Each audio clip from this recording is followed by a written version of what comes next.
Alright, hell yeah. So we're going to do beam bending, and we're in section 5.3. We're just kind of getting used to reading textbooks because they're kind of difficult to read. So we got material mechanics, we got James M. Gear.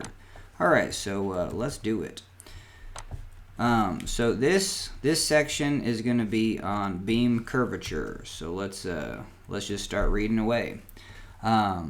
Cool, and then let's take a look at the pictures. So we have a cantilever beam. It's going to have some sort of curve. So now we're going to have some sort of representation for this curve. We're going to say, hey, a point between here and here is going to be actually kind of like a curve of a circle. And so we're going to, and it's going to have some sort of radius, and we're going to take a look at all of that. All right, so let's read away. All right, when loads are applied to a beam, its longitudinal axis is deformed into a curve. Cool. And so that's where I go right to this one, and I do a pretty good, I haven't made a simple short video of it, but if you imagine a beam that is only four, like in this little square, if there was just 4 atoms of iron, it's kind of what steel is comprised of, and if we apply a moment, we're going to apply a force on the top this way and a force on the bottom that way. So the forces on, and the same thing on the other side. So the 2 atoms on the top are going to crunch in, 2 atoms on the bottom are going to stretch out. If we do that, that means that this line is going to change from a vertical line to now a slanted line. And that's going to happen continuously through the beam. So kind of in the last video I talked about, and this is a good representation to do, is just like you can imagine a beam that's only 2 molecules in height.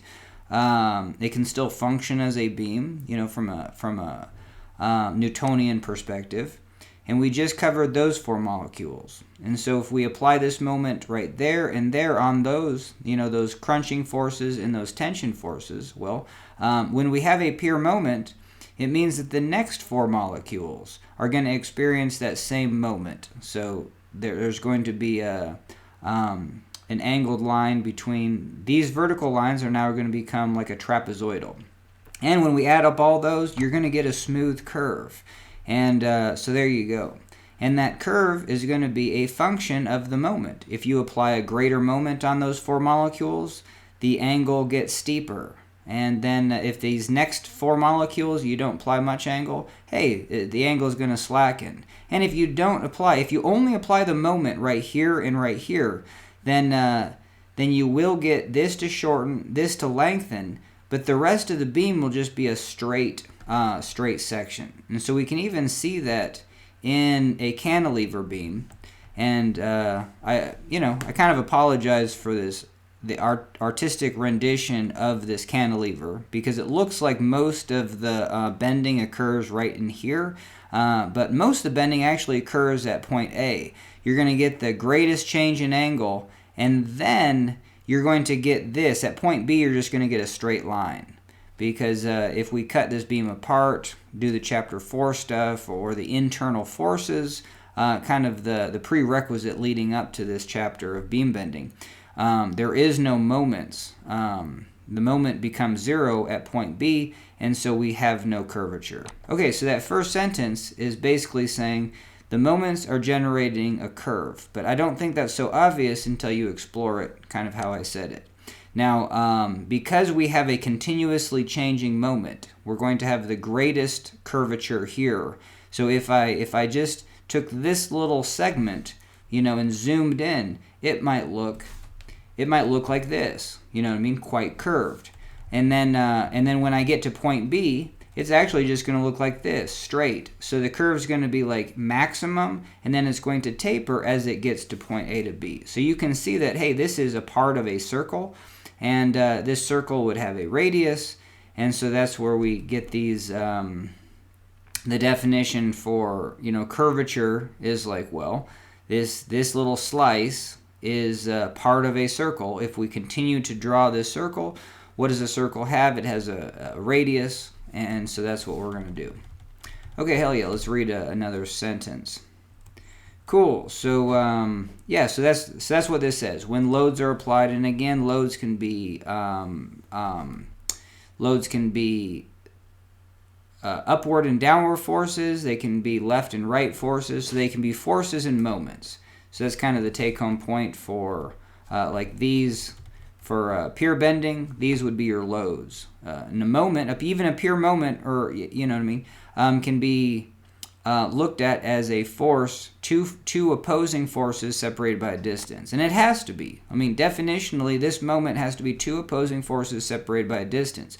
We're just saying that moment applies to a point, but get out of town if you want to make that, you know what I mean? It'd be theoretically impossible to apply a moment at a point. Okay. So those are loads, and loads cause a curve. Cool. And so we're going to look at this figure 5.1. The result, probably that cantilever, the resulting strains. So strains are change in lengths. And then stresses. Stresses are pressure increases, and those are completely synonymous. If we get a value on one, we know the other. And that's just the fundamental of material mechanics. We pull on a chunk of steel, we see it. It might not move very much, but we electrically can, use gauges to see how much it lengthened. And then for every pound that we pull, we get some sort of change in length. We double that load, pull twice as much. That change in length will double as well. Okay, hell yeah.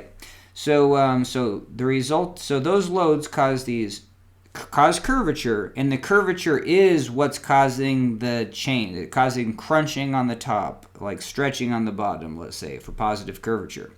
And if the top gets crunched in, hey, that's going to be an increase in pressure, but that's going to be like a crunched in pressure. And then the bottom's going to be stretched out. That's going to be a stretched out pressure. You know what I mean? So you can, and the normal stresses, so stresses in that regard, and that's all we're going to focus on for beam bending is the normal stresses. We're not worried about shear stresses until later on in this chapter. I guess it is this, we're covering everything in this chapter step by step. But sweet. Okay, so strains, changes in length, stresses, pressures in the beam are directly related to the curvature of the deflection of the curve. Cool. To illustrate the concept of curvature, consider again a cantilever beam subject to a load P, so we can actually get that in view. And the load is acted at the free end. It's going to be upward. That's going to be figure 5.5a on this page. The deflection curve of this beam, I don't know if I can get that into view, is shown almost. All right, so is shown in this figure. And what does it say? For purposes of analysis, we identify, I can't get it all in, but hell yeah. So we identify 2 points, M1 and M2, on the deflection curve. Point M1 is selected at an arbitrary distance x, so we can just denote this is our x, and then M2 we're gonna move a little change in x, and then go up onto our curve and say that's M2. So identified by the 2 points M1 and M2 on the deflection curve. Point M1 is selected an arbitrary distance x, so we covered that. And that distance is from this y-axis, and the y-axis we have said is just right at, vertical at point A. And M2 is located a small distance. Now, they say it's going to be a distance ds. So ds is the arc length of that curve, and so that's where it's going to be. If we start at M1, if we actually go to this point, and we want to travel to M2, but we want to walk along the beam, like the path of the beam, we're going to be following this path ds, which is a curved path. And that curve might change, but I'm sure the next thing that we're going to talk about is as long as this little chunk is hella small, the curve is going to be a continuous curve right here. You know what I mean? Because we said the curve is going to be like, a tighter, it's going to be hella at A, it's going to be a tighter, smaller radius, and at B it's just a linear line. Like the curvature actually goes to infinity. If you put a circle at B, it would be an infinitely large circle with an infinitely large radius. But just next to B, well, you just get a hell of a big circle, and at A, you would get your smallest circle. So there is an idea here that at point M1, if we did a circle, at M1, that radius would be a little bit smaller than the circle we would place at M2. So we're saying, hey, the circle that we draw is going to go through points M1 and M2 because we're going to make this distance really small. So let's see if it said that. You never know. All right, so point M2 is located this distance ds along that arc length. S is for arc length. ds is for a small change in arc length. And an infinitely small change, that's just the bummer about differential calculus. They make it so small, your head spins. Okay, so is located a small distance ds farther along the curve. At each of these points, we draw a normal, so we draw a tangent line. There you go, and a tangent line right there. And so we drew tangents to the deflection curve. So this is the deflection curve. This is a tangent line to the deflection curve. All right, that is how does this say? At each of these points, we will draw a normal line to the tangent to the deflection curve. That is normal to the curve itself. That sentence was too much for me. But we will draw a line normal. So like what is the normal direction? Normal is always perpendicular. Seems like they're saying it twice. Line normal to the tangent to the deflection curve. That is normal to the curve itself. I think that's just a lot of ways to say that normal is, like, defining normal is tangent, basically. It's the tangent. Anyway, I hated that sentence. That was awful. All right, so now we can maybe zoom in just a little bit. Hell yeah. So these normals, so these two lines that are tangent, the normals, intersect at this, like the center of a circle. And we're going to call that the center of curvature. I'm bad at definitions, but that's like the last thing I'm interested in. But then once you go back, you're like, okay, so what do we call in center of curvature? Just the origin of that circle. The center of that circle. And that's going to be, they intersect at this, which is the center of curvature of this little deflection curve. Because most beams have very small deflections and nearly flat deflection curves, this point is just hella far away. You know what I mean? If we had to actually cut out a paper circle, we'd be doing it for days. And so that's what it says. The points are usually located much farther from the beam than is indicated in the figure. So they just wanted to make sure we all knew that. Cool. So now the distance M1 to this origin, O prime, I should say it how it's written, O prime, from the curve. So the distance M1 to O prime from the curve to the center of curvature. That's the thing with notation, is like you have to say it twice. I mean, this spells it out, the distance M1 to O prime, but if you're not familiar with how, vectors work, this would be the distance from M1 to O prime. So the distance between M1 to O prime from the curve to the center of curvature, we're working on our definitions, this is called the radius of curvature, and it's rho, the Greek letter rho. And the curvature, this is where it just gets ridiculous. You know what I mean? It doesn't seem like it needs to, but I guess, you know what I mean? It'd be like, hey, you're like, how much is my bill? Let's say you had like let's say your bill was like $2. You know what I mean? You go to the gas station and you buy something and you're like, how much is this? And instead of saying $2, they're going to say it's 0.5 inverse dollars. You know what I mean? You're like, get out of town, you know what I mean? And so that's what they do here. They just 1 divided by rho, and we're just going to call that something, and we're going to call it curvature. You know what I mean? And that's absolutely, I apologize for physics, because I hate stuff like this. Because, and also one of my pet peeves of physics is like moving, like always getting your, anyway, a lot of pet peeves in physics, but like 2 pi r, you know what I mean? It should be pi 2r.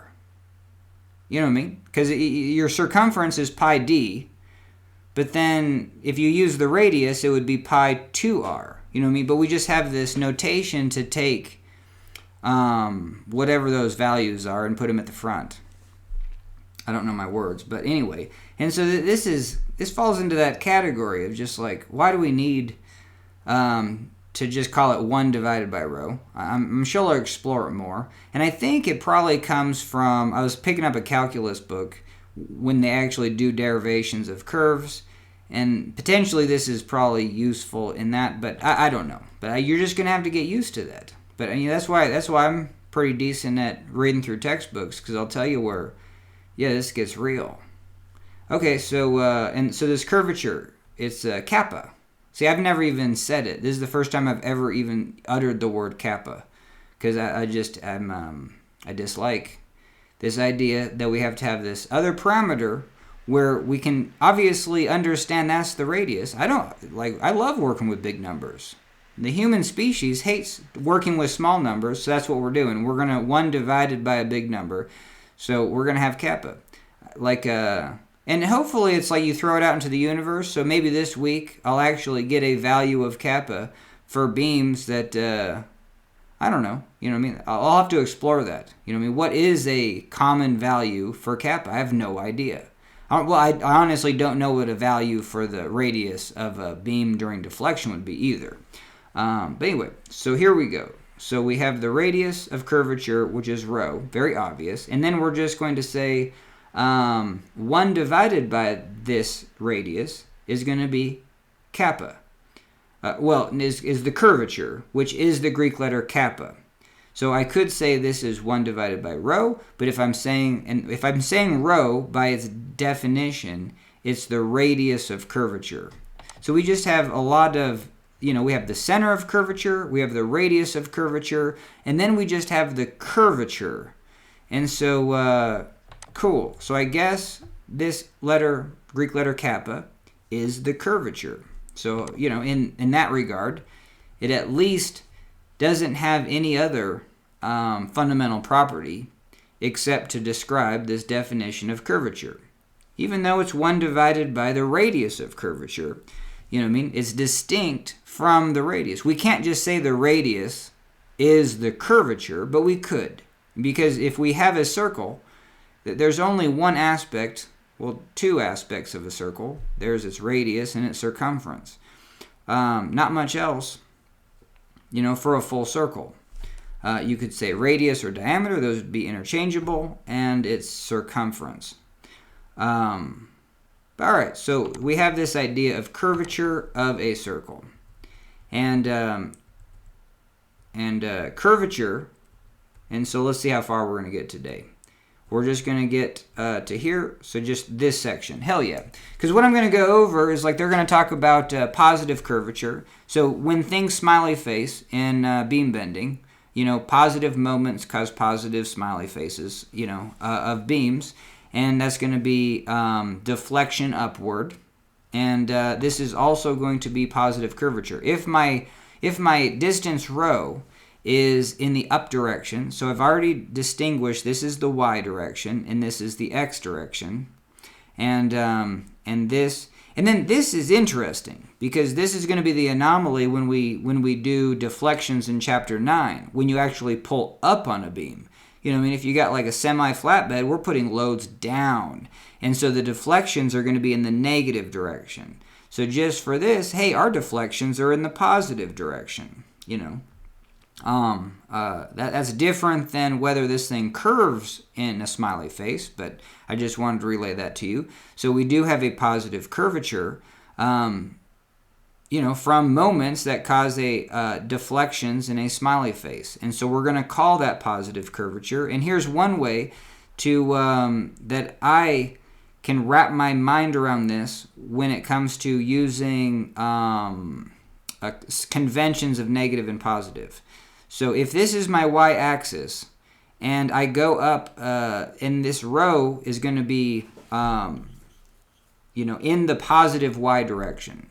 So there you go. So my radius of curvature for this one is going to be a positive, y value.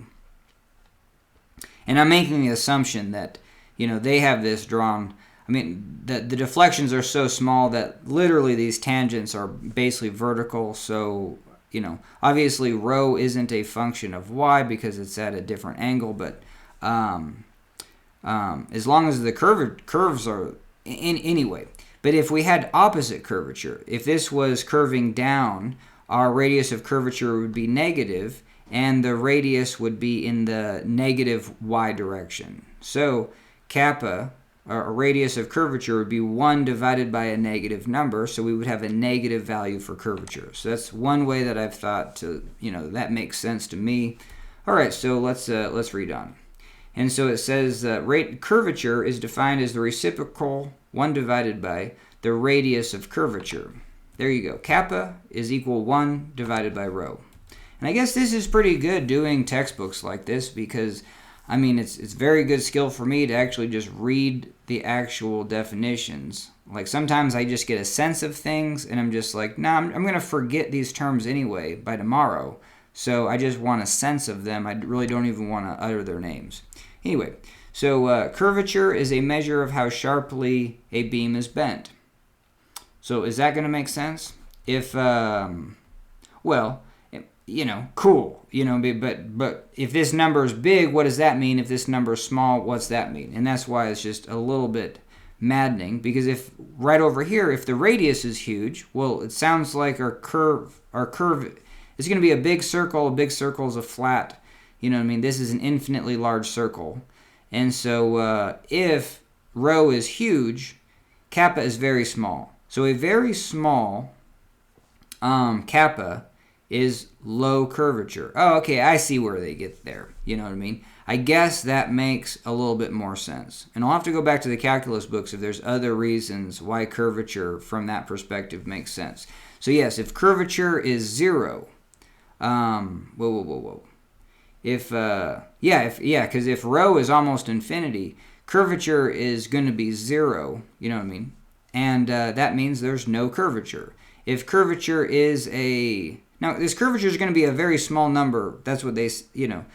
Rho is going to be large for beams that get deflected. So keep that in mind. And then 1 divided by a large number. Kappa is always going to be small. Cool, but it could be 0. It's going to be a 0 curvature at B. We're going to have some sort of curvature here. At A, we're going to have the most curvature. So cool, kappa is going to be the largest number. The curvature kappa is going to be the largest value at A because that radius is going to be the smallest.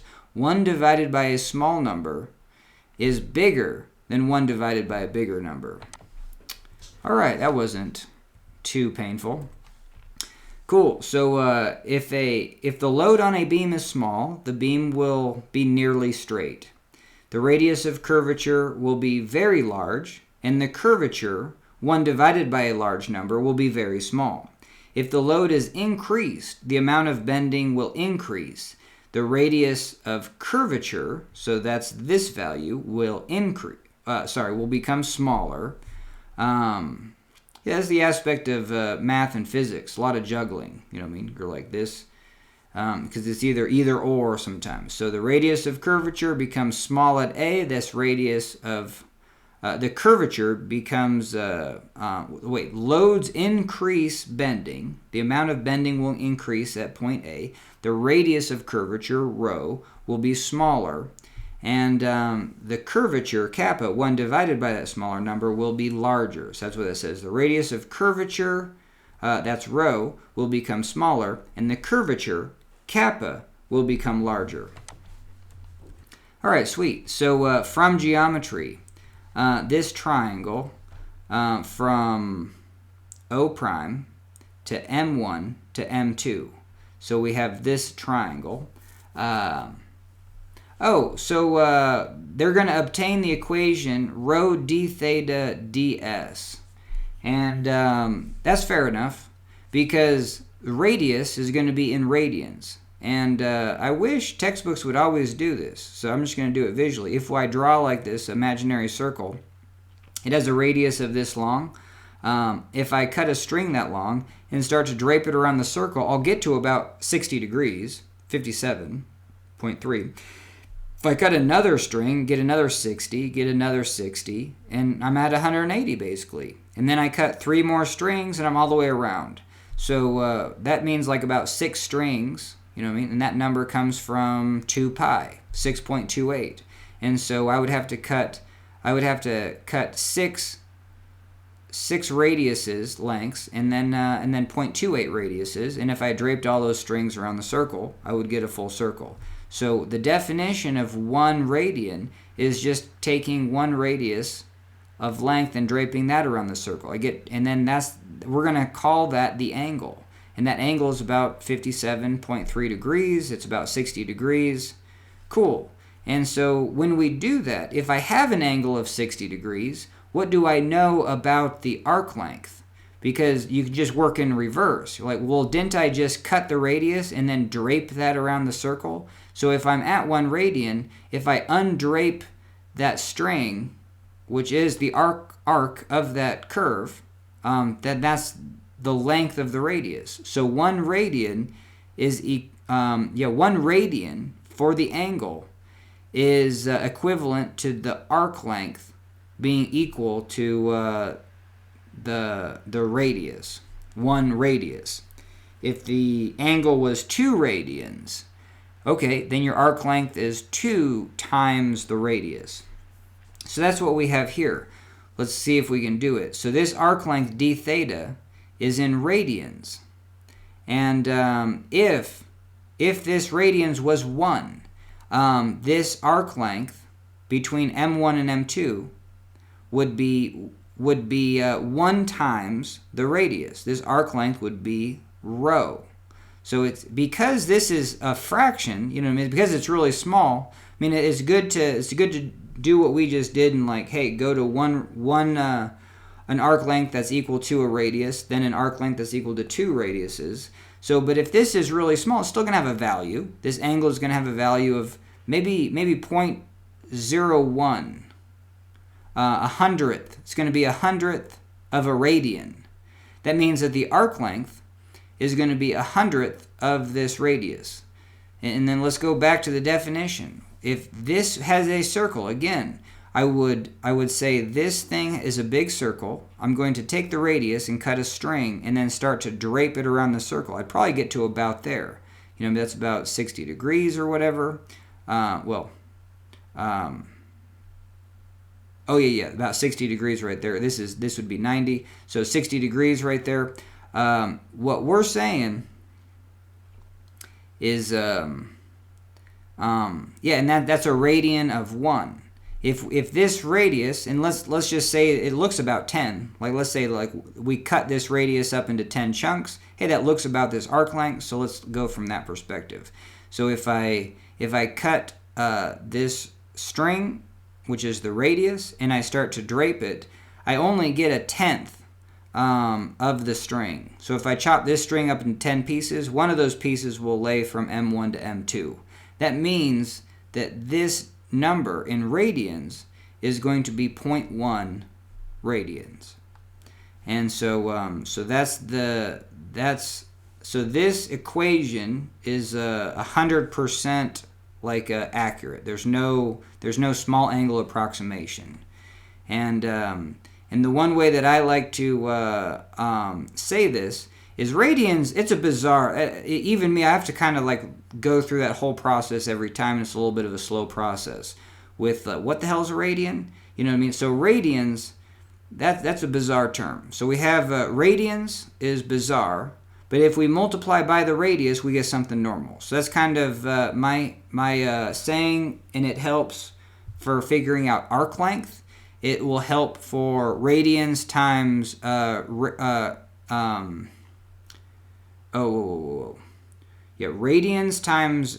radians times radius is arc length. If I had radians per second times radius, I would get something normal. That's tangential velocity. If I had radians per second, which is angular acceleration in radians per second, and if I multiplied that by the radius, I would get something normal. That's tangential acceleration.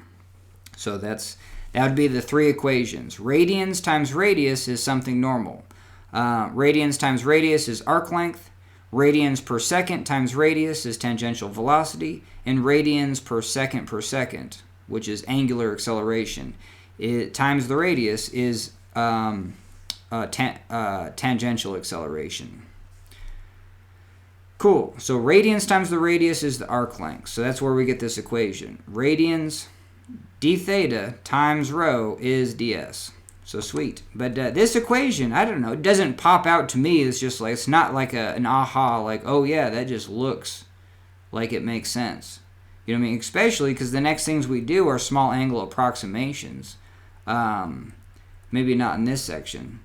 But okay, let's read on. So now we have the radius times that small change in angle that we measured. You know what I mean? Because we have two different things. We have M1 and M2. We know that this is a curve. We can cut out a circle. But like this isn't the full circle. It's just a chunk of the circle. And so, and that's the other way to look at radians, or this whole deal, is that if I know that this is a circle and I cut it out, well, I know two things about it. I know the radius and I know the circumference of that circle. And then the other thing that I know about a circle is there's 360 degrees in a circle, you know, or 2 pi radians, you know, which are just segmenting a circle. You're taking one circle and segmenting it up 6.28 times. You know what I mean? It's kind of a bummer. Yep. Working with pi is kind of a bummer. All right, but there you go. But you could also just work in 360s. You know what I mean? You could say, hey, if I chop this circle, if I get this circle cut out, and a circle has 360 degrees, and then I measure this angle between M1 and M2, and let's say it's 1 degree. Cool. This arc length right here, ds, would be 1/360th of the full circumference. So I don't know why. It might just be me, and you're just like, what are you doing? Why are you struggling so much with this? But I don't think so. And because I think it's bizarre. This is like elementary school stuff. The fact that you have a circle, you know its diameter, pi times the diameter is the circumference. Sure, if you're working with a radius, that's why I went back to that. It's just like, well, it should be pi 2r. You know what I mean? Why throw the 2 in front to confuse the hell out of everyone? But it's pi 2r. It's going to be 2 times the radius, gets you the diameter. Multiply by pi, you get the circumference. And then the only thing that we need to know is that if I have like 90 degrees here, well, then I got a fourth of the circumference. If I have 45 degrees, I have an eighth of the circumference, and so forth. And so then you just have a fraction. So this angle is a fraction of a circle. Let's say it's 1/100th of a circle. That means that this arc length would be 1/100th of the circumference. And so, but when we work with radians, it just, because we have defined it to be the fact that 1 radian out to about 60 degrees is draping a radius, cutting the radius and draping that string along the outside of that circle. And so you just get this easy relationship. There is no, I guess if you did this with degrees, you would just have a constant out here. You would have some sort of constant times the radius times the angle in degrees. And the constant would probably be like that 2 pi relationship. It's just like, yeah, so it's like, I'll try to make a movie on that. But hell yeah, that's what you would do. Because you would, if this, yeah, let's just do it. So let's say this angle is 2 degrees. And so how would we make this equation make sense? Well, I would have to take 2 degrees, divide it by 360 degrees, and then multiply it by 2 pi. So then I would have 2 pi times the radius. That sounds like the circumference, but then I multiplied it by 2 divided by 360. So that's that full deal. I don't know. I wish, that's the only thing. There was a couple times where college professors would slow down and just know that the students didn't have an understanding of radians. And it's just like, I don't know why I'm so weak in it. It's probably just because it's like, I just gave up. You know what I mean? Where you're just like, nope, don't want to ever use a radian in my life. But that's where that comes from. So, hell yeah. So again, if this was 2 degrees of a circle, it would be 2 360ths of the full circumference. And so if I knew the full circumference, I would take 2 divided by 360, multiplied by the circumference. What's circumference? 2 times the radius, which is the diameter, times pi. That's the circumference, pi d. And so I think that's a very good thing to have in your wheelhouse, especially if stuff with radiuses and radians gets confusing. Just go back to, like, what's a circle? It's a circumference and a radius. It's a circumference and a diameter. And even going back to the diameter and the circumference, because that's probably just the fact that you have a diameter, you multiply by pi, you get a circumference. That is probably the easiest thing to wrap your mind around. Cool. So, wow, I'm glad I did that, because I just get a little bit better every time. It's just like, and I was able to pull out that fraction of 2 divided by 360 and then multiply by 2 pi. Well, yeah, that's if you have this angle in degrees, that's what you have to do. That's the conversion. And let's do it again. So 2 divided by 360 times 2 pi.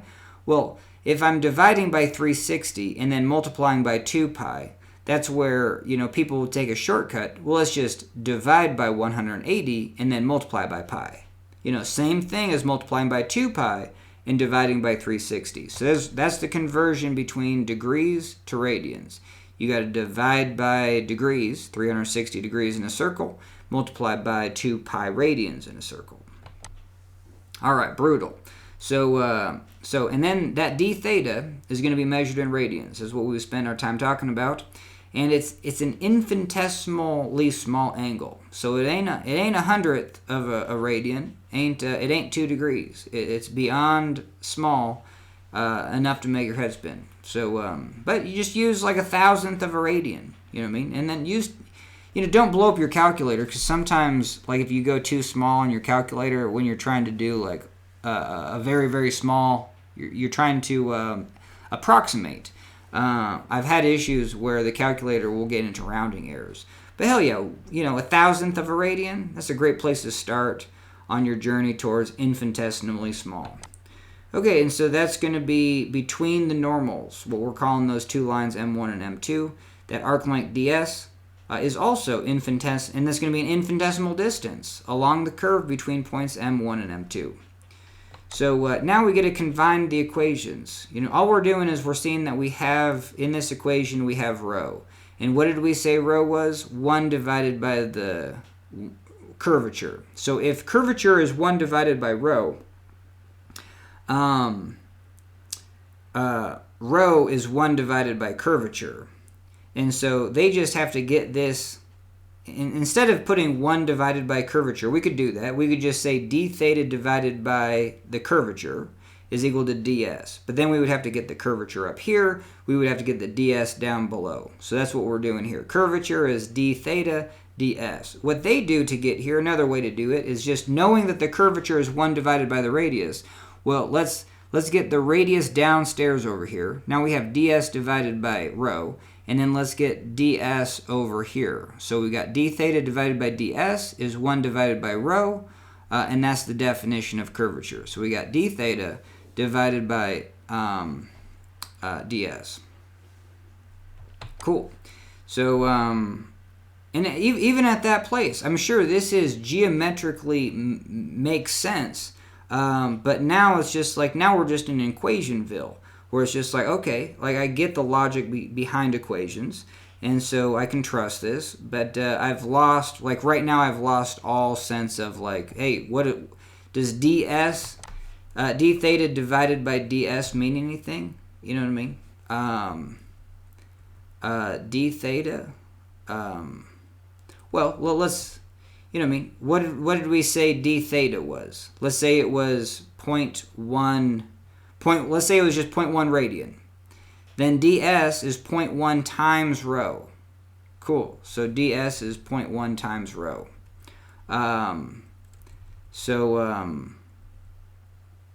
Yeah, and rho is going to be a large number. So yeah, this will be, yeah, so right here, this ds is still larger. So even that's the thing that trips me up the most with differential calculus, because it seems like if these are both infinitesimally small, why would they be any different than the other? You know what I mean? Like, yeah, sure, d theta goes real small, but its relationship to ds is still, ds is way bigger than d theta. You know what I mean? That's the definition still of this curvature. The arc length is, if the curvature is really low, ds is really big, and d theta is, and then the other thing with the differential calculus is like, hey, maybe this is what we are, well, I'm not going to get into that. Like, but if we do just a simple differential equation of like, x, if we're taking the derivative, if we have an equation y is equal to x squared, take the derivative of y dx. So we go dy dx.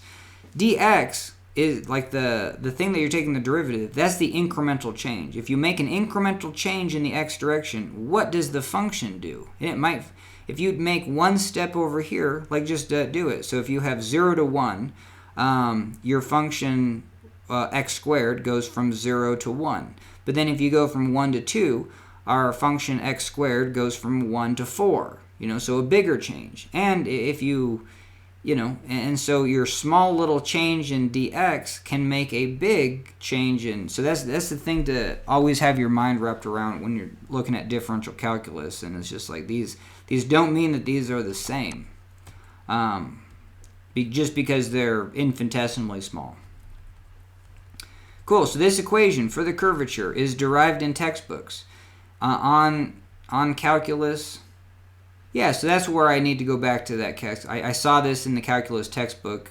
Yeah, that's a bummer where you just have to get it from material mechanics textbook and just hold on for dear life. Okay, and so it holds for any curve regardless of the amount of curvature. If the curvature is constant through the length of a curve, the radius of curvature will also be constant, and the curve will be an arc of a circle. Hell yeah. So there you go. So, yeah, if this is constant, what we say here, and I guess that's where this is tripping me up, because I kind of want d theta to be my independent variable, and then ds to be dependent on but I guess in here, I don't know, let's just say it how it is. The angle is going to change when we move along this arc ds. This angle is going to change. Oof, never mind. My bad. That's the other thing, is like talking your way through things and just understanding like where you might be making hiccups, or like where you're weak. Okay, so let's just continue on. So the equation. If this is a constant value, you'll just get a arc of a circle. What would have a constant value is this. If you have a pure bending moment, if this is a ruler and you're putting a pure bending on the ends, you'll get a constant. You'll get an arc of a circle. Cool. So the deflections of a beam are usually very small compared to its length. Consider, for instance, the deflection of the structural frame of an automobile or a beam in a building. Yeah, when people get into a car, like the actual car flexes between the wheels, but you might not notice it. I mean, you might notice the suspension actually lowering, but you're not going to notice the car looking like a smiley face, but it is there. Small deflections mean that the deflection curve is nearly flat.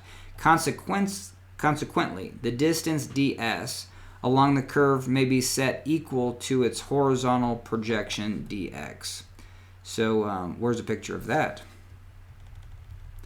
I guess we just have to go back here. Yeah, right here. So this distance ds, you know what I mean? It's an angled line. If this was a 45-degree angle, ds compared to dx would be 1.4. It would be square root 2. It would be 1.42. Sorry, 1.41.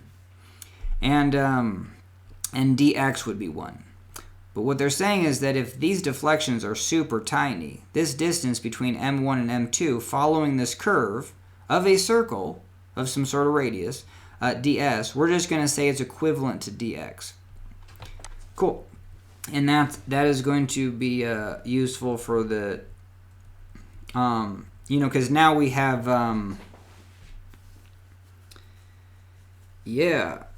I guess it gets into the fact that now we can differentiate with respect to x. That's what I was, yeah, anyway, yep. Oh, okay, so here's the, I might even take a pause, probably not, but what this chapter is missing is the full picture. So we're going to do it. So if, just visually, so if this is a perpendicular, so this line is normal to the tangent. And so at M1, we're going to have a tangent line. And so that angle is going to be like that. Okay? And let's say this is a pivot. And then so this is what I did in one of my videos. I just took a corner of a sheet of paper. So a sheet of paper has a 90 degree. So if this is a sheet of paper and we pivot it right here, and then we're going to take that sheet and then take the corner and then move it to M2. What happens is that the angle of the bottom part of the paper now is pointed more upward. And guess what and then so here the angle, let's say it's pointed up like at 50. So we're going to say this is 5 degrees. I'm going to say that this angle is pointed up at 10 degrees. I'm going to sweep this into M2. Now, what is this angle? How much is this angle swept up, compared to a horizontal?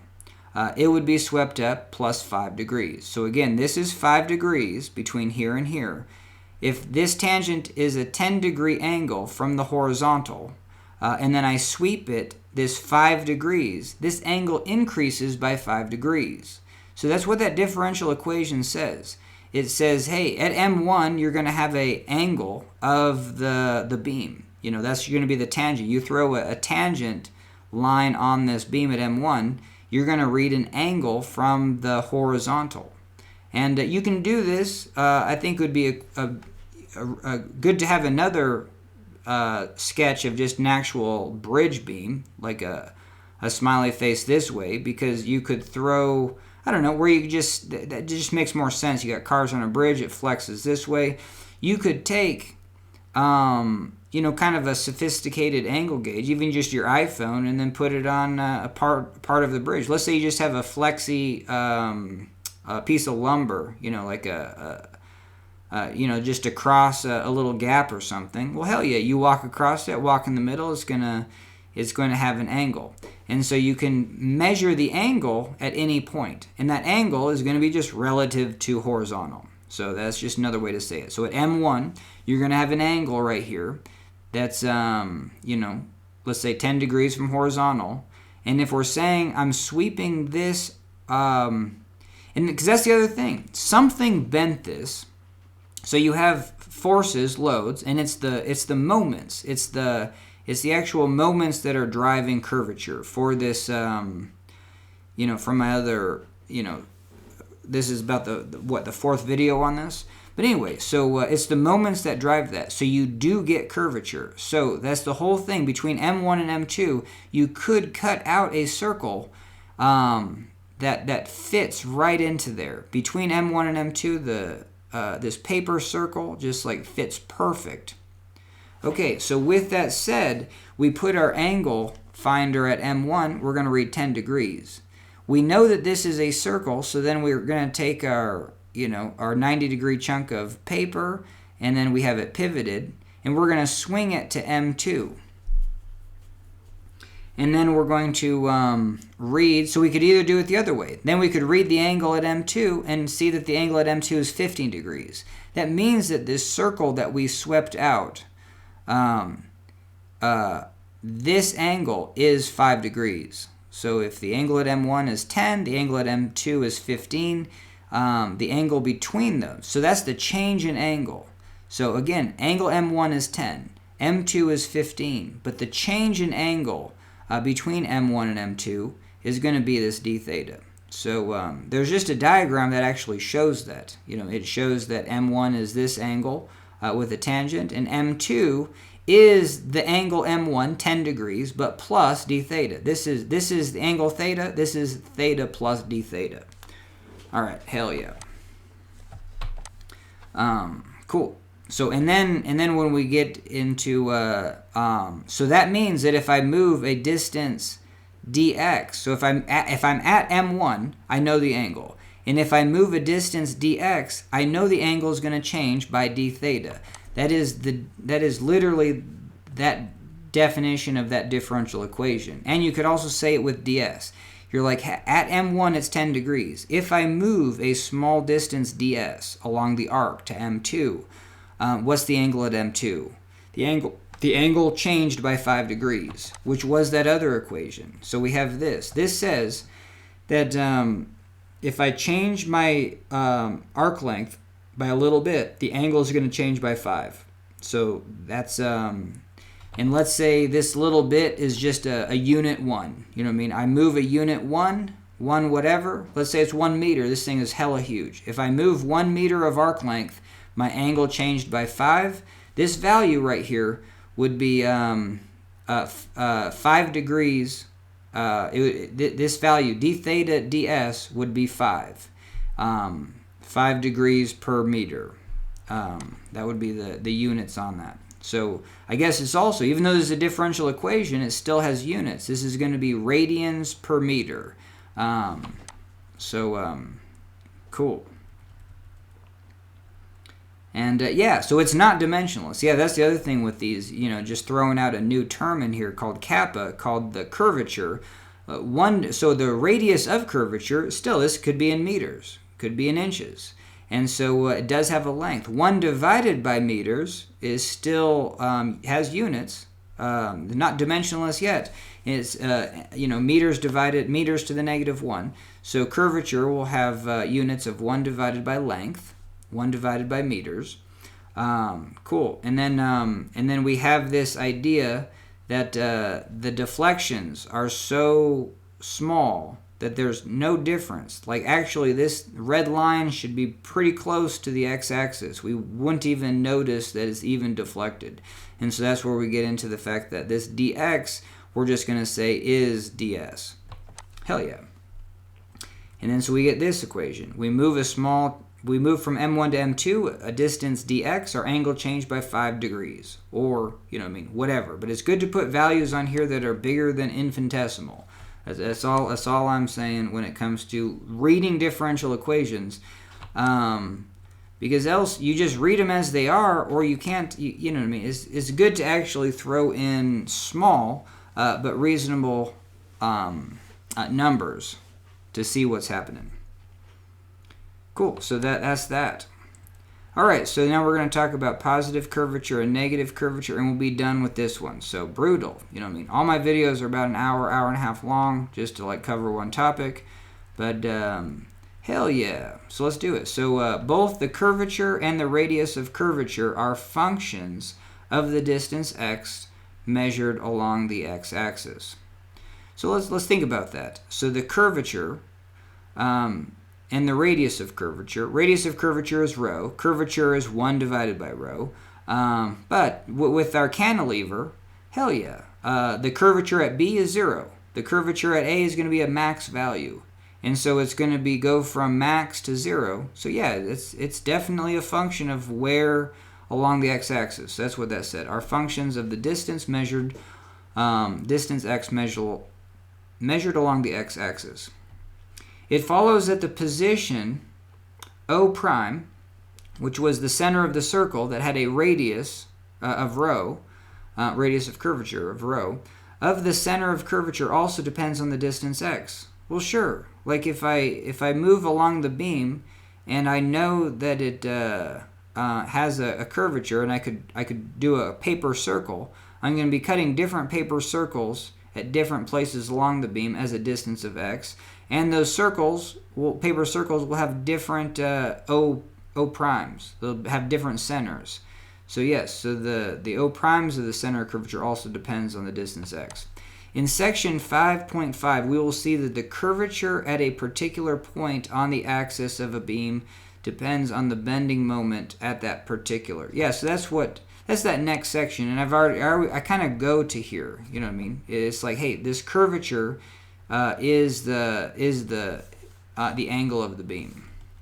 Is that what I don't even think that's what that said, but yeah, the bending moments are what drives.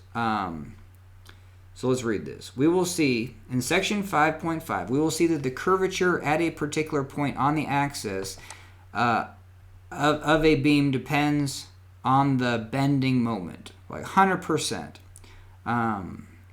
at that point and upon the properties of the beam itself. So the bending moment and the shape. And actually that's it. That's mind-blowing, because the whole derivation is bending moment times shape. Or bending moment divided by shape. You know what I mean? That's basically the derivation. And yeah, two things cause something to curve, cause that curvature: bending moment and the properties of the beam. What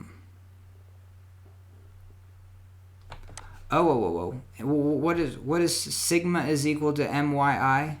Yeah, but actually, yeah, the stresses in the beam aren't even a function of the material.